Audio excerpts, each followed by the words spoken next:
In the far reaches of the galaxy, where the stars shone like scattered jewels on black velvet, the Galactic Empire believed itself untouchable.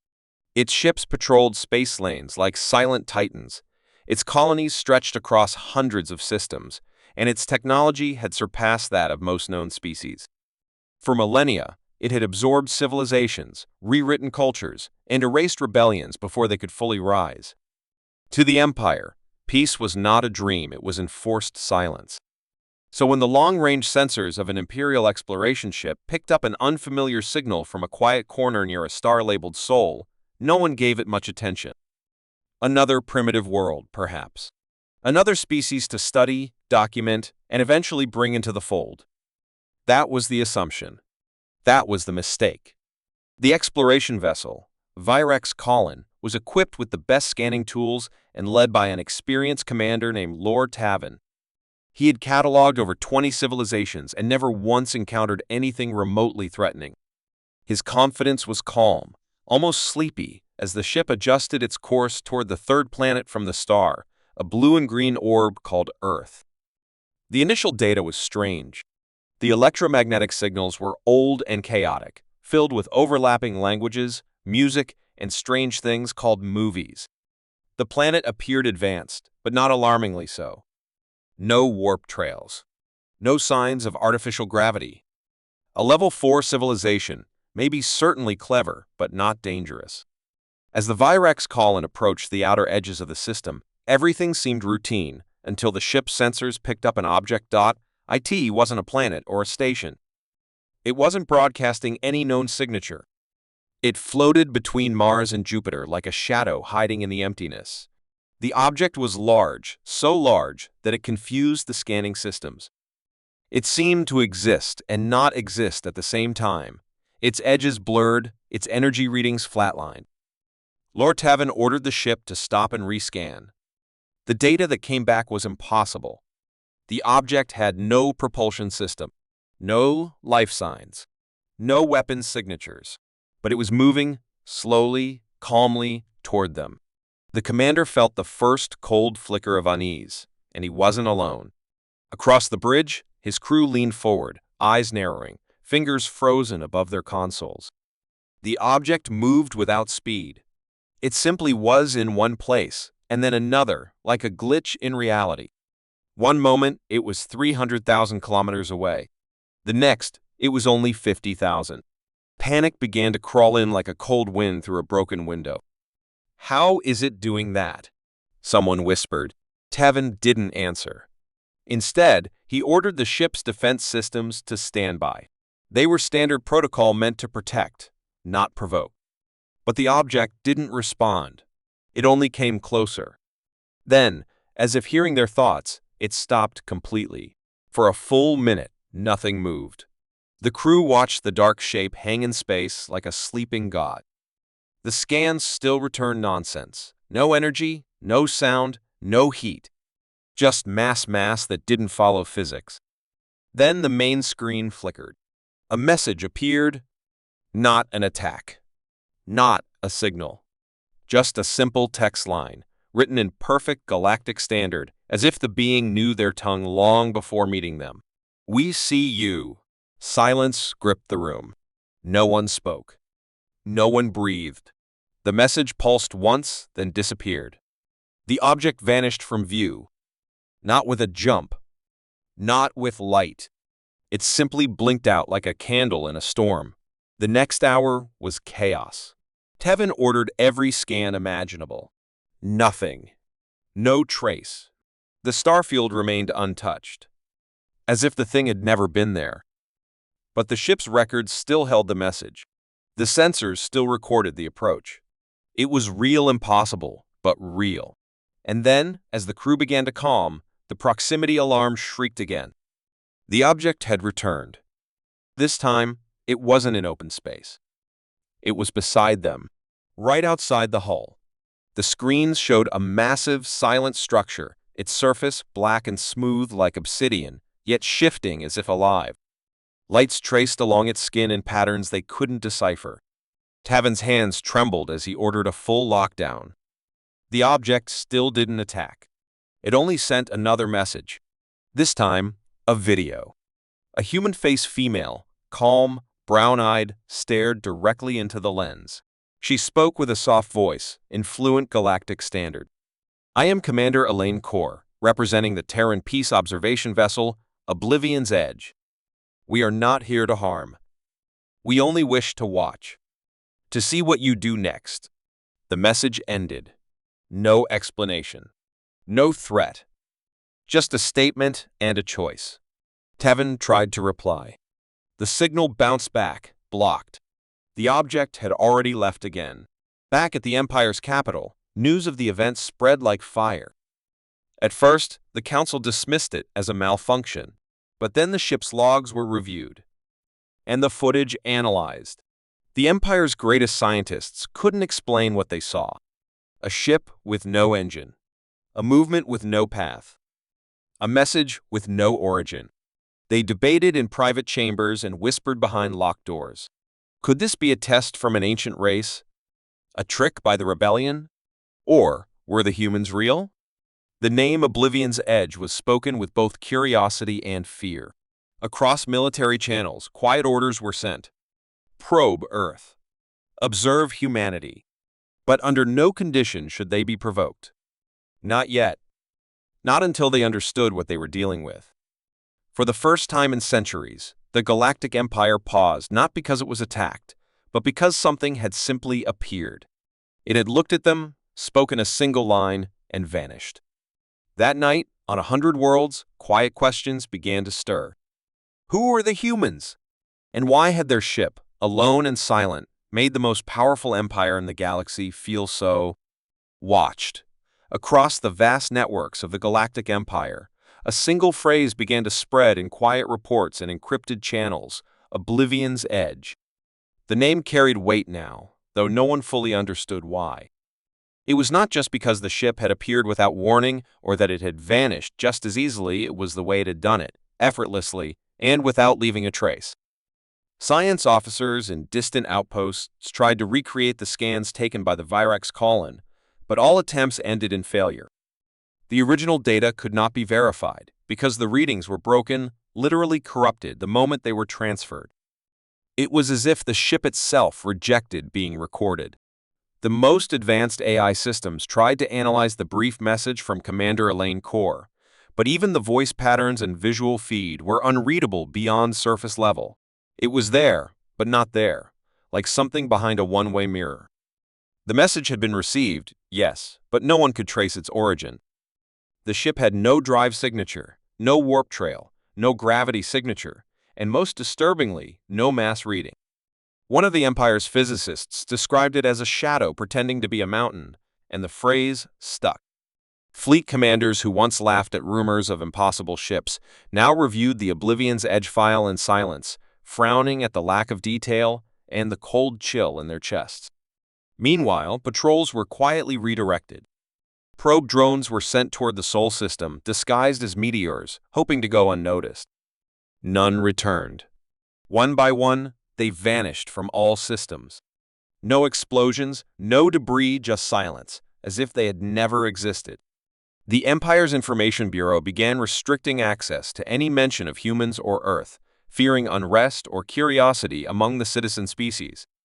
On some frontier worlds, underground chatter began stories of a Terran ship that could walk between stars, appear inside starbases, and shut down entire fleets without a single shot. Some said it was an illusion. Others claimed it was a test from an ancient builder race. A few began to believe in something more, that the humans were far beyond the Empire and had simply chosen to be quiet until now. On the Imperial capital, an emergency meeting was called within the High Council. Seated around a massive obsidian table, the 12 members watched and rewatched the original video message, trying to understand why a single human face and a calm voice could shake their confidence so deeply. "They've broken the rules of known physics," one said. "Or they've rewritten them," another replied. A decision was made: attempt no direct communication, but keep watching. A special task force observation cell 47 was formed in secret, composed of the Empire's most experienced strategists, technologists, and intelligence officers. Their only mission: understand the humans without being seen. But within days of their formation, all 12 members of the cell reported strange malfunctions. Their equipment stopped working at random. Their rooms played Earth music from hidden speakers that didn't exist.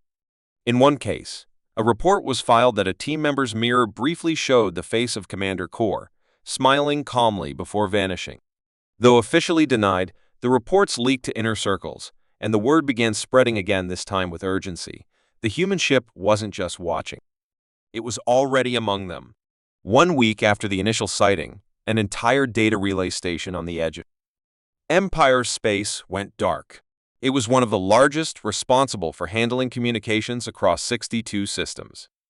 A rescue vessel was dispatched. When it arrived, the crew expected damage, maybe pirates. Instead, they found the station perfectly intact, its systems running differently. The lights were dimmed. The air was filled with soft Terran piano music. Every screen displayed rotating Earth imagery, mountains, forests, animals. No one was hurt. Every crew member of the station was unharmed, but they were silent, staring into nothing, peaceful, as if asleep with their eyes open. And in the command center, written across the wall in perfect Galactic script, were the words, "We mean no harm. But we are everywhere now." The Empire had never faced this before. A threat that didn't fight, didn't demand, didn't attack, but one that controlled with presence alone. Still, the military was not ready to admit fear. The High Command authorized a single test engagement. A small fleet of 5 ships, equipped with the latest stealth and weaponry, was to move toward Earth and try to observe the humans directly. They never made it. All 5 vessels disappeared from the tracking systems 10 seconds after engaging warp. In their place, a single Terran satellite appeared in orbit over the Empire's core science academy, an antique piece of tech named Voyager 1, impossible to be there, yet now real. It simply floated, playing a faint, looping message in dozens of languages. "We come in peace." The message was ancient, traced back to Earth's early space age. It shouldn't have been functional, let alone present in the most secure orbit of the Empire. And still, no attack. No declaration. Just a pattern. Quiet arrival. Careful message. Calm observation. Over time, unease turned to fear, not because the humans were loud, but because they were silent and sure. They did not need to prove themselves. They already knew what they were. On Earth, the leaders of humanity watched the unfolding events with deep thought. The Oblivion's Edge was only one ship, but it was more than a vessel. It was a statement. After centuries of hiding, of watching the stars from behind cloaked satellites and hidden probes, humanity had decided to step forward, not with weapons drawn, but with eyes open. They had prepared for this moment longer than the Empire had existed, quietly advancing, learning, adapting. While the galaxy played at war and conquest, humans had studied the fundamental rules of reality and quietly found the gaps. And now, with one ship, they had shown the galaxy what subtle power looked like. The Empire, for all its fleets and firepower, was not dealing with an enemy. It was dealing with an observer. And that, somehow, was far more terrifying. From the edge of known space to the heart of the Galactic Empire, whispers about the Terran vessel known as Oblivion's Edge began to twist into something more powerful than rumor belief. At first, it had been just one ship with no signature, a strange shadow that vanished as quickly as it appeared. But now, its presence had multiplied in ways no one could understand. Without warning, across distant colonies, mining outposts, and massive orbital cities, broadcasts began appearing out of nowhere. They came in every language known to the Empire, and even in forgotten dialects from long-dead cultures. The messages were brief, poetic, and always different. On a desert world plagued by rebellion, a human voice whispered through every comm channel, "You are not alone." On a gas giant's research station, every terminal displayed the image of Earth rising over its moon, followed by a single word, "Remember?" In the underground slums of a conquered world, a hologram of Commander Elaine Core stood in the center of a market, her voice clear despite the noise. "You deserve more than silence." No command ship delivered these transmissions. No satellite was seen. They simply appeared, untraceable and untouchable, leaving nothing but questions behind. The imperial government tried to block the signals, but the harder they tried, the more unpredictable the appearances became. Old archive servers began playing Terran music. Military databases found their passwords replaced by Earth poetry. Even internal fleet messages were sometimes hijacked, rewritten into strange Terran stories about freedom and resistance. What disturbed the Empire most was that the humans never sent the same message twice. Every world received a unique version, as if the ship, or whatever was behind it, knew the history and pain of each system. On planets scarred by war, messages spoke of healing. On rich worlds ruled by cruel governors, the broadcasts exposed hidden crimes. Secrets buried for decades rose like smoke from a fire that no longer waited for permission. Yet no human soldier had landed. No fleet had appeared. Still, changes began to happen. On the prison moon of Varka, the guards woke to find every cell open and every prisoner gone without a trace of violence. In place of control panels, the walls now held carvings of human words. Chains are weaker than memory. On Zethera Prime, a luxurious world for the wealthy elite, their personal AI systems began showing them images of starving colonies they had ignored. Some shut off their devices in horror. Others quietly left their homes and were never seen again. The name Oblivion's Edge became a symbol not of invasion, but of awakening. And yet, none in the Empire could explain how. The ship remained unseen, no sensor could track it, and no fleet could stop it. They tried, again and again. Elite hunter squadrons were sent to trap the Terran presence using quantum nets, gravitic anchors, and stealth probes. But none succeeded. Ships disappeared. Crews reappeared days later on distant moons with no memory of how they got there, holding small Terran devices that played lullabies. A high-ranking admiral, once responsible for the destruction of 3 rebellious systems, woke in his chambers to find a small wooden box placed beside his bed. Inside, there was a model of Earth made of crystal, spinning slowly. The inscription read, "Balance, not fear." The admiral resigned the next day. The Empire's grip, though still powerful, began to crack not through fire, but through doubt. Across the galaxy, alien species who had once accepted their roles as conquered began to rise not in open revolt, but with quiet resistance. They quoted the human messages to each other in hidden circles. Small groups began forming alliances.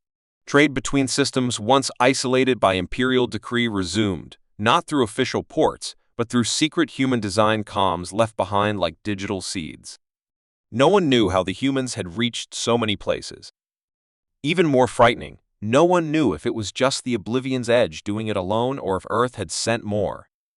The High Council of the Empire demanded answers. Scientists offered theories that the Terran ship used dimensions beyond normal space, or that it was an AI network spread through subquantum resonance. Intelligence officers spoke of human mind manipulation, though they admitted there was no proof of harm, only influence. Some even said the messages were psychological warfare, a soft invasion of culture and thought. But deep down, everyone knew it was something else, something the Empire was not ready for. Back on Earth, the leaders of humanity watched quietly as the galaxy shifted. Their plan was never to conquer, only to warn. They had hidden from the galactic scene for centuries, watching how the great empires rose and crushed the weak.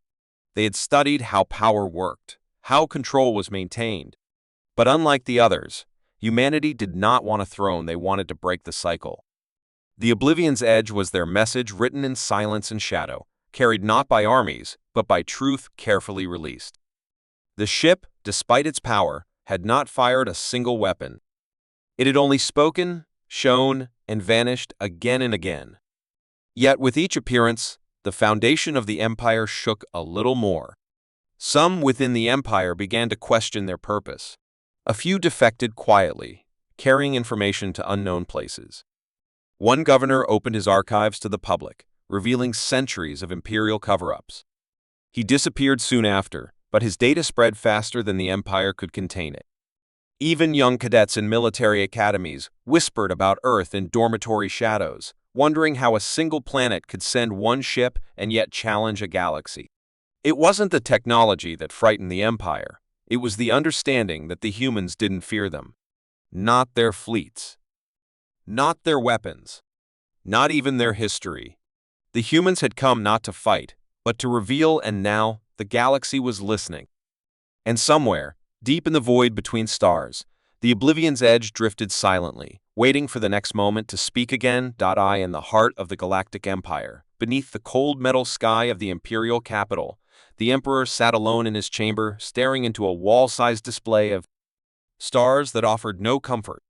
He was a ruler known for his silence, feared for his control, and respected for his strategic brilliance. But now, for the first time in decades, he felt something unfamiliar: doubt. The messages had continued, reaching even the innermost levels of Imperial control, slipping through firewalls, disabling encryption, and speaking in voices that seemed too calm to belong to an enemy. The citizens whispered about the humans now, not as myths, but as a force watching from the shadows. Governors were acting strange, soldiers hesitating in ways they never had, and secrets once buried were being unearthed as if the past itself had betrayed the Empire. The Emperor's advisors offered explanations: technological sabotage, psychic warfare, coordinated rebellion, but none could explain the full picture. The Empire's strength had always been based on knowledge, control, and fear, but the humans used none of these tools, yet somehow disrupted all of them. The ship, Oblivion's Edge, remained untraceable, its presence like a ghost slipping through fingers. That morning, the Emperor had received a personal message delivered directly into his private neural feed, something no one had ever breached. It was a single sentence, spoken in perfect Imperial common: "We are not your enemy unless you choose us to be." No name. No voice match. Just silence after the words faded, and that silence rang louder than any threat. The Emperor had waited long enough. He summoned the High Council and spoke with the force of a man who had bent galaxies to his will. His order was clear: find the humans, understand their origin, and if needed, bring them to their knees. He demanded direct communication with Earth, an audience, a confrontation, anything that could end the creeping influence of their presence. But as the meeting ended, one of the elder counselors, an ancient being who had served through 3 emperors, stepped forward with trembling limbs and eyes clouded by time. He said softly that long ago, in the Empire's earliest expansion days, a probe had gone missing near a small, ignored star system Sol. Records of that mission had been erased, and the few who spoke of it vanished quietly. The Emperor's eyes narrowed. He ordered those files recovered and decrypted immediately, and within hours, they found a black file labeled Project Veil. Inside was a forgotten mission report. A single Empire scout ship had made contact with early humans, centuries ago. They were primitive then, but something about them had disturbed the crew. Not their weapons, not their cities, but their curiosity and silence. The report stated that humans learned fast, too fast. So the order had been given: leave the system, mark it as unfit for contact, and hide all records. That decision had been buried, and now it had returned. Furious, the Emperor declared that a direct message be sent to Earth, not a request, not diplomacy, but a demand. The message would be simple: appear before the Empire, explain your actions, and kneel or be erased. The transmission was broadcast across all known frequencies, encoded with the Empire's highest security protocols. Every satellite, station, and ship carried the message into the stars. Then they waited. 1 day passed. Then 2. No answer. No signal. Just more silence. Until the 3rd night, when something changed. In the Emperor's private hall, where only he was allowed entry, the room dimmed and a soft glow filled the space. It was not a hologram. It was something beyond that. A projection of Earth hovered in the air, spinning, alive, surrounded by faint lights that looked like stars moving in patterns. And then she appeared, Commander Elaine Core. Not in person, not as a message, but as a living image standing before the most powerful man in the galaxy. She looked calm, dressed not in armor, but in simple black, her eyes holding no fear. "We received your message," she said softly, her voice echoing without sound system. "We have no interest in kneeling, nor in ruling. We seek balance, not chaos. You demand explanation. Very well, you ignored us once, when we were small. Now we stand on the edge of your empire, not to conquer, but to remind you that silence is not weakness, and patience is not surrender. The emperor rose from his throne, his heart pounding for reasons he couldn't name. He tried to speak, but his voice caught, not from fear, but from something deeper, the realization that the humans were never trying to win. They were trying to show. The image faded, and with it, every light in the capital dimmed for exactly 1 minute. When they returned, every screen across the empire, from farms to battleships, displayed the same message in every language: the future has arrived. Decide what role you will play. The emperor sat back down, hands trembling slightly. He had ruled with power and vision, but now the galaxy itself was shifting beneath him. He had demanded obedience and received a choice. And somehow, that was far more dangerous than war.ass. The stars spun silently above the empire. Something invisible had already begun to change. The great fleets still patrolled, the laws still held, and the cities still gleamed with power, but the fear that once tied everything together had started to slip. After the message from Commander Elaine Kor, the one delivered straight into the heart of power without a single shot fired, the Emperor no longer issued threats. Instead, he waited, and in that silence, something new began to grow across the galaxy. On planets, once forced into silence, people began to speak more freely, not just in private, but in the open. The human messages, which had once seemed strange and unsettling, were now being studied by scholars, artists, and soldiers alike. Some treated them like warnings, others like prophecy, and a few even like hope. And as this quiet storm spread, Oblivion's Edge, the mysterious Terran ship, returned one last time, not with weapons, but with presence. It appeared above a neutral system called Siren's Halo, a place known for ancient ruins and abandoned technology. Thousands of ships from every corner of the galaxy gathered there, not under orders, but by choice. No one knew who had called them, but everyone felt something was about to happen. The human vessel hovered without shields, its dark hull reflecting the distant stars like liquid metal. And then, for the first time, a door opened. A single shuttle emerged and descended slowly to the surface of the ancient world, landing among the ruins of an empire long forgotten. From it stepped a small delegation of humans, unarmed, dressed in simple clothes, their eyes calm and observant. They carried no banners, made no speeches. Instead, they listened. One by one, representatives of alien worlds approached them, not with demands, but with questions. Why now? Why had Earth stayed hidden for so long? Why send messages instead of missiles? And the answer, spoken not by a leader, but by a young Terran woman barely into adulthood, stunned them more than any threat ever could. Because you wouldn't have listened before, she said. Not truly. You would have tried to control us, destroy us, or make us like you. So we waited.